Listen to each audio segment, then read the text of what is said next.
നമസ്കാരം.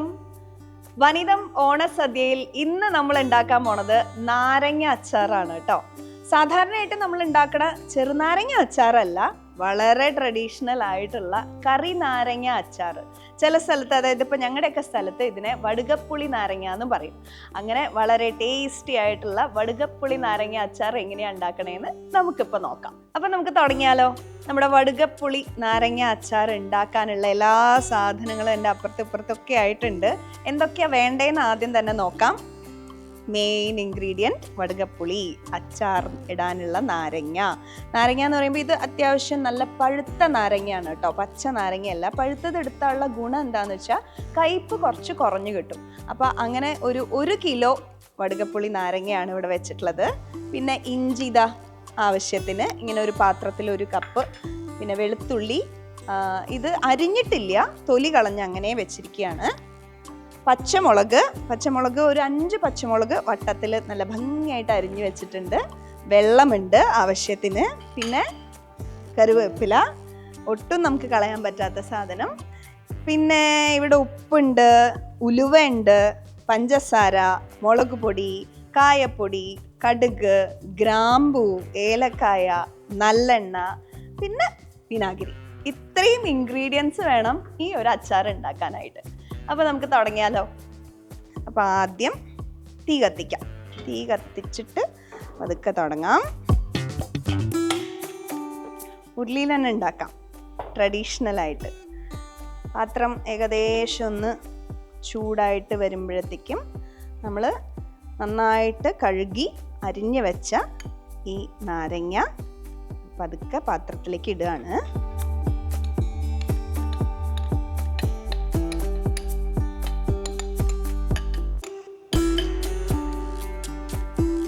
ഇത് ഒന്ന് ഇട്ടിട്ട് വെറുതെ ഒന്ന് ഇളക്കി കൊടുക്കാം.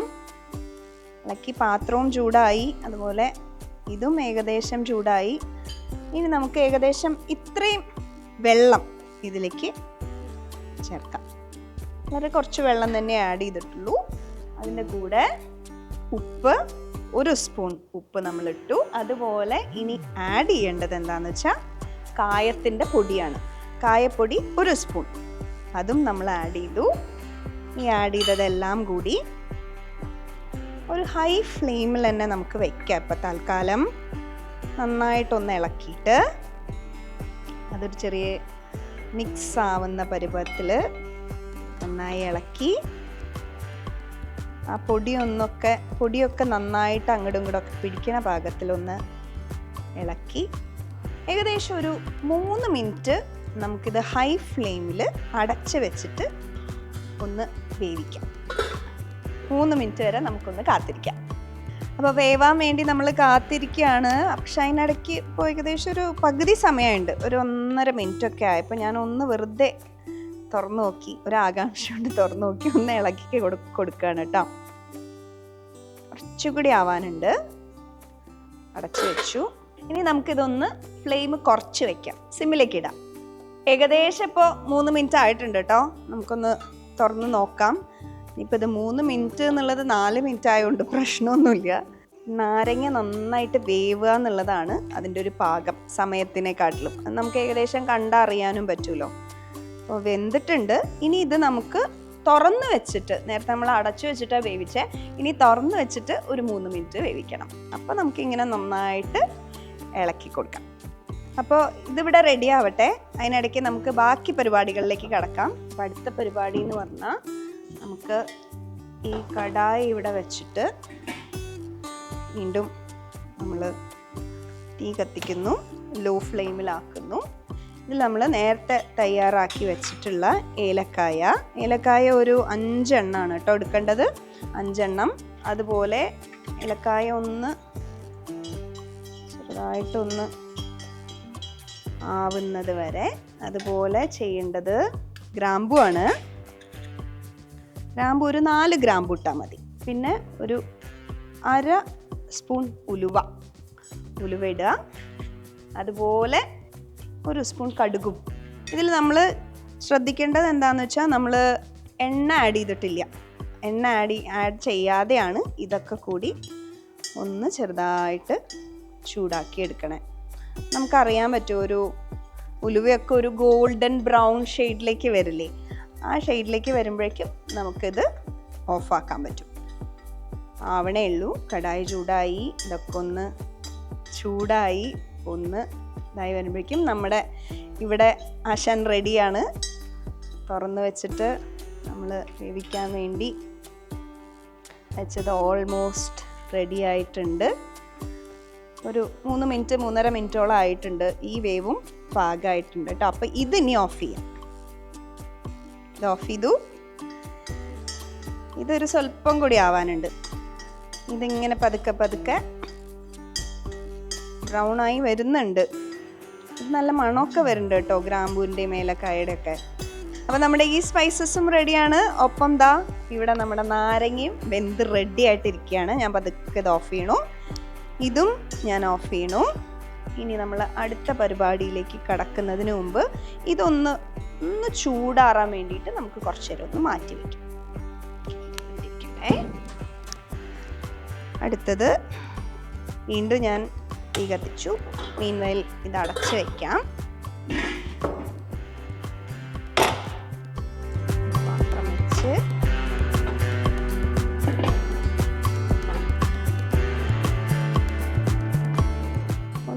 ഏകദേശം പാത്രം ഒന്ന് ചൂടാകുമ്പോഴത്തേക്കും നമ്മൾ നല്ലെണ്ണയാണ് ഒഴിക്കാൻ പോണേ. നല്ലെണ്ണ ഒരു 200 മില്ലി നല്ലെണ്ണയാണ് ഒഴിക്കാൻ പോണേ. ഇതിപ്പോൾ ഒരു 1/2 ലിറ്ററിൻ്റെ ആണ്. അപ്പോൾ ഏകദേശം നോക്കിയിട്ട് കണക്കനുസരിച്ചിട്ട് നല്ലെണ്ണ അങ്ങോട്ട് ഒഴിക്കുകയാണ്.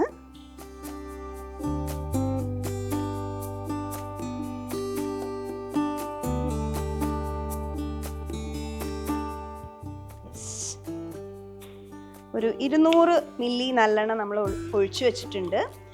ഈ നല്ലെണ്ണ ഉണ്ടല്ലോ നന്നായി വെട്ടിത്തിളയ്ക്കണം. വെട്ടിത്തിളച്ചാലാണ് നമുക്ക് അടുത്ത പരിപാടിയിലേക്ക് കടക്കാൻ പറ്റുള്ളൂ. അപ്പോൾ അതിന് വേണ്ടിയിട്ട് നമുക്ക് വെയിറ്റ് ചെയ്യാം.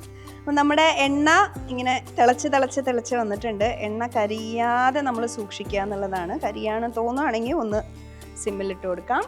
ആദ്യം നമ്മൾ എടുക്കാൻ പോണത് വെളുത്തുള്ളിയാണ്. നമ്മൾ നന്നാക്കി വെച്ച വെളുത്തുള്ളി എല്ലാം കൂടിയിട്ട് ഇതിലേക്ക് മുഴുവനായിട്ട് ഇടുകയാണ്. ഇട്ടിട്ട് അതൊന്ന് നമുക്ക് വറുത്ത് കോരണം. അപ്പോൾ പതുക്കെ ഇളക്കി സൂക്ഷിച്ച് ചെയ്യണം. ഇതൊക്കെ പൊട്ടിത്തെറിക്കാനുള്ള സകല സാധ്യതകളും കാണുന്ന ഒരു സാധനമാണ്. ഉള്ളി എന്ന് പറയുമ്പോൾ ഉള്ളിയിൽ വെള്ളം ഉണ്ടല്ലോ, വെള്ളത്തിൻ്റെ അംശം ഉണ്ടല്ലോ. അതാണ് വളരെ ശ്രദ്ധിച്ച് ചെയ്ത. ഏകദേശം ഒരു ബ്രൗൺ കരിയാതെ നോക്കുക എന്നുള്ളതാണ്. ബ്രൗൺ ഷെയ്ഡായി വരുമ്പോഴേക്കും നമുക്കിത് വറുത്ത് കോരണം. ആയി വരുന്നുണ്ട്. വെള്ള നിറത്തിലുള്ള വെളുത്തുള്ളി ഭംഗിയുള്ള ബ്രൗൺ നിറത്തിലേക്ക് മാറി വരുന്നുണ്ട്. എന്തൊരു നല്ല മണ വരണേന്നറിയോ.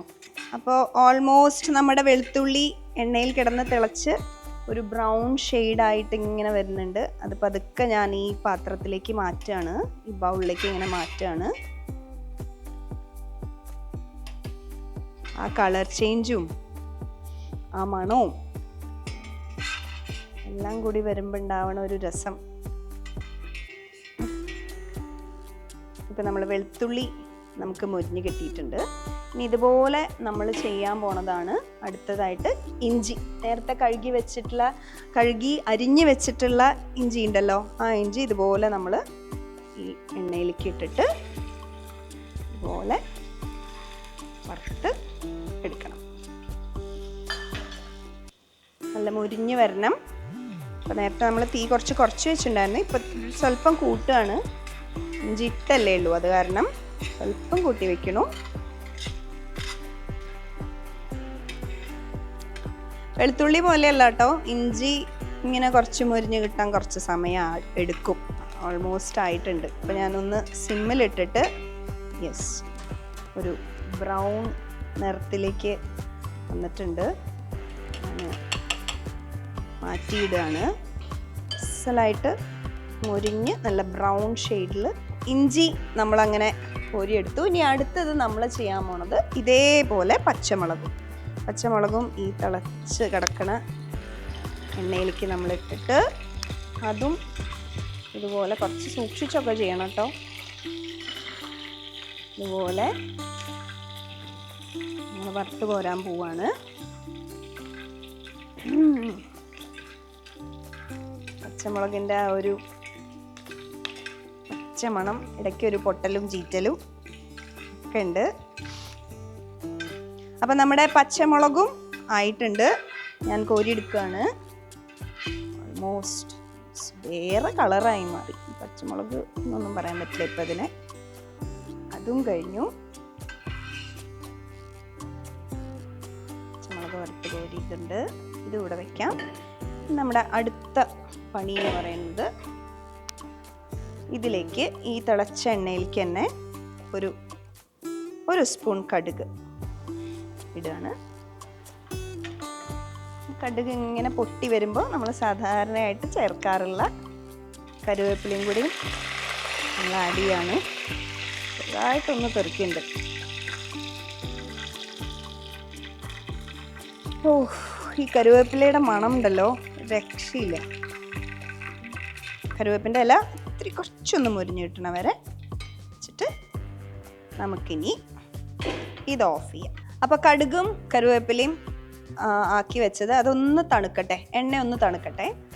അതിനു മുമ്പ് നമുക്ക് വേറെ കുറച്ച് പണിയുണ്ട്. നേരത്തെ നമ്മൾ ആക്കി വെച്ചില്ലേ കടുകും ഉലുവയും ഏലക്കായും ഗ്രാമ്പും ഒക്കെ, അതൊക്കെ പൊടിക്കാനുള്ള സമയമാണ്. കാരണം ഇത്രയും നേരം നമ്മളത് ഇത്തിരി ചൂടുണ്ടായിരുന്നു. ആ ചൂടൊന്ന് മാറാൻ വേണ്ടിയിട്ടായിരുന്നു നമ്മളത് ചെയ്തത്.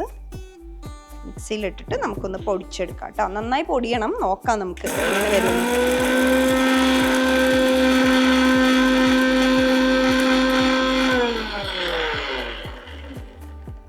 തുറന്ന് നോക്കാം. കണ്ടോ, ചെറുതായിട്ട് തരി ഉണ്ട്. അത് പാടില്ല, നല്ല സ്മൂത്തായിട്ട് കിട്ടണം. അപ്പോൾ ഒന്നും കൂടി അടിക്കാം.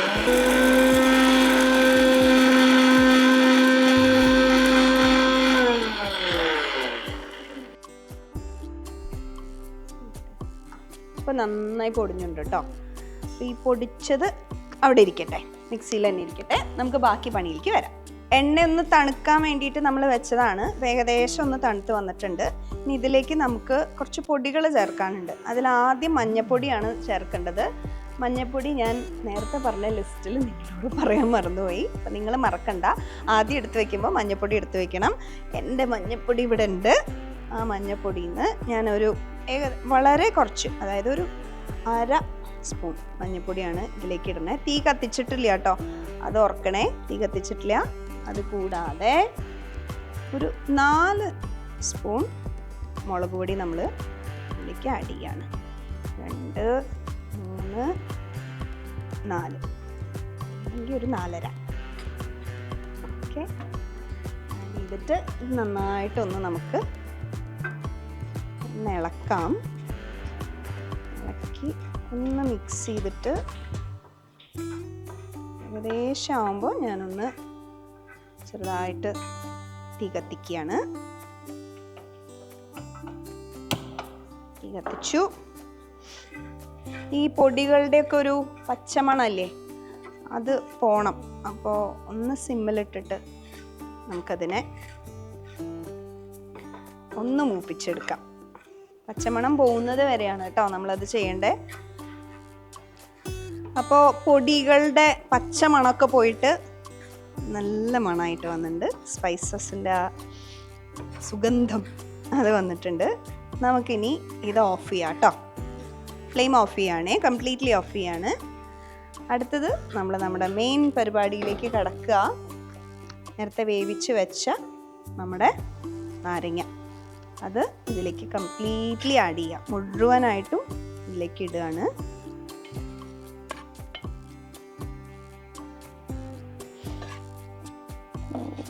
സദ്യക്ക് ഭക്ഷണം കഴിക്കുമ്പോഴുള്ള നാരങ്ങയുടെ മണം ഉണ്ടല്ലോ, അതിപ്പോഴേ എനിക്ക് വരാൻ തുടങ്ങി.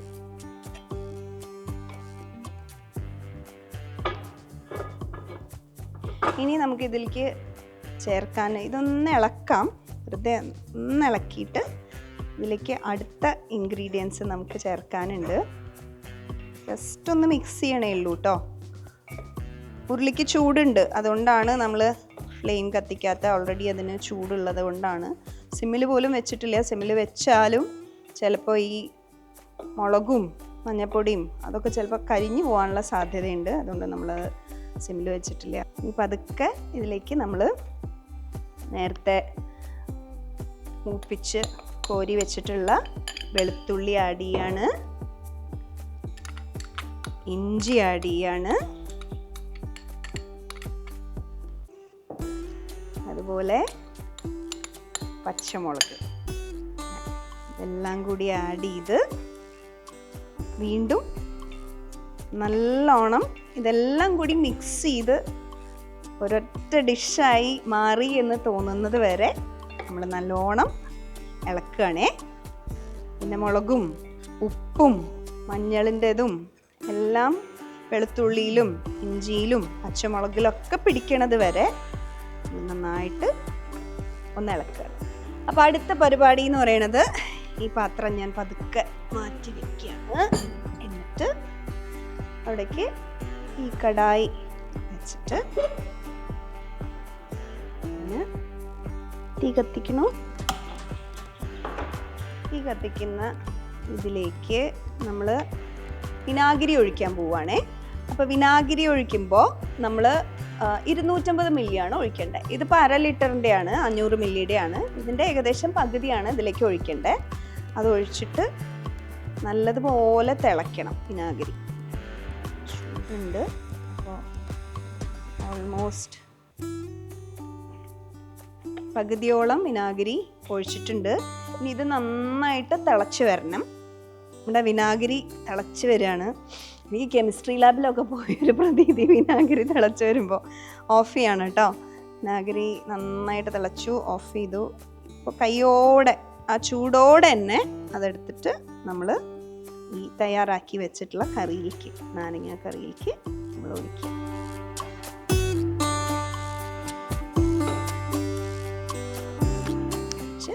ഇത് നല്ലപോലെ ഇളക്കാം. അപ്പം നേരത്തെ കുറച്ച് കട്ടിയായിട്ടാണ് അച്ചാർ ഉണ്ടായിരുന്നത് എന്നുണ്ടെങ്കിൽ വിനാഗിരി കൂടി ആഡ് ചെയ്തപ്പോൾ കുറച്ചിങ്ങനെ ഒരു പേസ്റ്റ് പോലെയുള്ള ഒരു രൂപത്തിൽ അച്ചാറിനെ കിട്ടി. ഇതെങ്ങനെ ഉണ്ട് എന്ന് നോക്കണതിന് മുമ്പ് നമുക്ക് 2-3 ചെറിയ പരിപാടികളും കൂടി ഉണ്ട്. ഒന്ന് ഉപ്പ് നോക്കണം, കയ്പുണ്ടോയെന്ന് നോക്കണം. അങ്ങനെയുള്ള ചെറിയ ചെറിയ പരിപാടികളുണ്ടല്ലോ. കയ്പ് ഉറപ്പായിട്ടും ഉണ്ടാവും. കാരണം നാരങ്ങ അച്ചാർ എന്ന് പറയുമ്പോൾ നാരങ്ങയ്ക്ക് അത്രയും കയ്പുണ്ടാവും. ഏകദേശം ഒരു 3 ദിവസമോ 4 ദിവസമോ അല്ലെങ്കിൽ ഒരാഴ്ചയൊക്കെ വെച്ചതിന് ശേഷമാണ് നാരങ്ങ അച്ചാർ നമ്മൾ ഉണ്ടാക്കുക. അപ്പോൾ ഓണത്തിന് ഉണ്ടാക്കുകയാണെങ്കിൽ ഒരു 3 ദിവസം മുമ്പ് ഉണ്ടാക്കി വെച്ചോളൂ കേട്ടോ. അപ്പോൾ ഏകദേശം ആയിട്ടുണ്ട്. നമുക്കൊന്ന് രുചിച്ച് നോക്കാം എന്തൊക്കെ കൂടുതലുണ്ട് എന്തൊക്കെ കുറവുണ്ട് എന്നുള്ളത്. ടേസ്റ്റ് ചെയ്ത് നോക്കട്ടെ. കുഴപ്പമില്ല, ഒരു കയ്പുണ്ട്. അപ്പോൾ കയ്പ് ഒത്തിരി കുറയ്ക്കാനായിട്ട് നമുക്ക് പഞ്ചസാര 2 സ്പൂൺ പഞ്ചസാര ഇടാം. പഞ്ചസാര ഇട്ടിട്ട് നല്ലോണം ഒന്ന് ഇളക്കാം. ഇനി ഞാൻ മറന്നു എന്ന് നിങ്ങൾ വിചാരിച്ചിരിക്കണ കാര്യമുണ്ടല്ലോ, ഞാൻ മറന്നിട്ടല്ല, അത് അവസാനം ആഡ് ചെയ്യാനുള്ളതാണ്. അതുകൊണ്ടാണ് ഇതിങ്ങനെ ഇളക്കി വരുമ്പോൾ എനിക്ക് ഏകദേശം ഒരു പാകമൊക്കെ ആയിട്ടുണ്ടാവണം. 2 സ്പൂൺ ചേർത്തല്ലേ, അപ്പോൾ ഒരുവിധം കയ്പ് ഒരിത്തിരി കുറഞ്ഞിട്ടുണ്ടാവണം. ഉപ്പുണ്ടോ നോക്കണം ഒന്നുകൂടി, ഒരു പ്രാവശ്യം കൂടി ടേസ്റ്റ് ചെയ്യാം. സ്വല്പം ഉപ്പ് കുറവുണ്ട്, ഉപ്പും കുറച്ച് ആഡ് ചെയ്യാം. ഒരു 1/2 സ്പൂണോളം ഉപ്പ് ആഡ് ചെയ്തിട്ടുണ്ട്. ഇതൊക്കെ ആഡ് ചെയ്യേണ്ടത് അവനവൻ്റെ പാകത്തിനനുസരിച്ചാണ്. ഞാനിതിപ്പോൾ എൻ്റെ ഒരു രുചിക്ക് അനുസരിച്ചിട്ടാണ് അവസാനത്തെ മേമ്പൊടി ചേർക്കുക എന്ന് പറയില്ലേ നമ്മൾ, അതുപോലെ എൻ്റെ ഒരു രുചിക്ക് അനുസരിച്ചും ഞാൻ കുക്ക് ചെയ്യുന്ന ഒരു സ്റ്റൈലിനനുസരിച്ചാണ് അവസാനത്തെ കാര്യങ്ങളൊക്കെ ചെയ്തിരിക്കുന്നത്. ഓക്കെ, ഏകദേശമായി. ഇനി നമുക്ക് ചെയ്യാനുള്ളത് നമ്മൾ കുറച്ച് നേരമായിട്ട് പൊടിച്ച് വെച്ച നല്ല മണം അങ്ങനെ തന്നെ മിക്സിയിൽ നിന്ന് എടുത്തിട്ട് നമ്മൾ ആ പൊടി മുഴുവൻ ഇതിലേക്ക് ആഡ് ചെയ്യാണ് കേട്ടോ. ഇതിലുള്ളത് ഗ്രാമ്പൂ, ഏലക്കായ, ഉലുവ, കടുക്, ഇതൊക്കെ കൂടി പൊടിച്ച് വെച്ചിട്ടുള്ളതാണ്. ഇതെല്ലാം കൂടി ആഡ് ചെയ്യാണ്. ഗ്രാമ്പൂൻ്റെ ഏലക്കായുടെയും മണം തന്നെ മതി, അത്രയും ഗംഭീരം. അതുകൂടി ചേർത്തു നല്ലപോലെ മിക്സ് ചെയ്യാം. നമ്മൾ നമ്മുടെ നാരങ്ങ അച്ചാറിൻ്റെ ഫൈനൽ ഘട്ടത്തിലേക്ക് കടന്നു. എനിക്കറിയാം എത്ര പണിയുള്ള പരിപാടിയാണ് നാരങ്ങ അച്ചാർ ഉണ്ടാക്കുക എന്ന് പറഞ്ഞാൽ, പക്ഷേ രുചി അത് ഓർക്കുമ്പോൾ കുറച്ച് മെനക്കെട്ടാലും സാരമില്ല. അങ്ങനെ നല്ല ടേസ്റ്റുള്ള ഒരു നാരങ്ങ അച്ചാർ, വടുകപ്പുളി നാരങ്ങ അച്ചാർ അല്ലെങ്കിൽ കറി നാരങ്ങ അച്ചാർ ഓണസദ്യക്കായിട്ട് റെഡിയായി.